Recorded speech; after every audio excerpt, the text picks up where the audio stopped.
আমি আর্য নয়, অনার্য নয়। আমি এক আদিকালের কদর্য আদিবাসী কন্যা। আমার শরীরের রন্ধ্রে রন্ধ্রে বিদেশী নয়, দেশি মহুলের খাঁটি গন্ধে ভরপুর।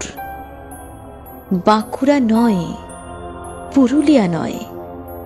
আমি বেল পাহাড়ির পাহাড় ঘেরা জঙ্গলে অনাদরে বাস করি কুঁড়ে ঘরে।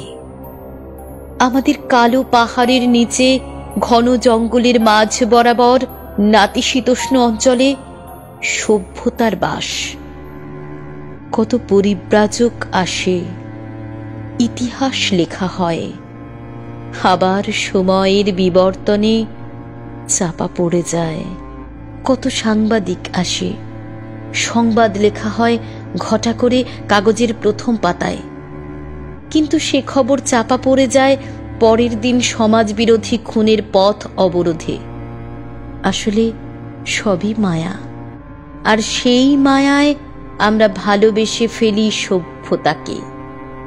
কত কুশিক্ষা আসে শিক্ষার বর্ম পরে, কালো পাহাড়ের গায়ে রংচটা মানচিত্র এঁকে ঠেলে দেয় সর্বনাশের আলোতে।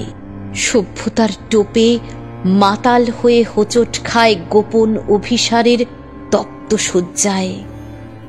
আমাদের নিধুবনে কামিনী ফুলের গন্ধে, বাসন্তী হাওয়ায়, সভ্যতার পরিযায়ী রঙিন নেশায় কত কবিতা লেখে বসন্ত রাতে। সেই কবিতা কোনো দিন প্রকাশ পায় না বাংলা সাহিত্যের ইতিহাসে। নাতিশীতোষ্ণ অঞ্চলের খোলা জলে স্নান সেরে আমাদের ঠোঁটে শব্দহীন চুম্বনে এঁকে দিয়ে যায় সভ্যতার নিদর্শন। আর সেই নিদর্শন অবজ্ঞায় বেঁচে থাকে ইতিহাসের পাতায়। ক্ষণিকের আগুনে, ক্ষণিকের আবেগে শুকিয়ে নেই সভ্যতার বিষ মাখানো ভালোবাসা।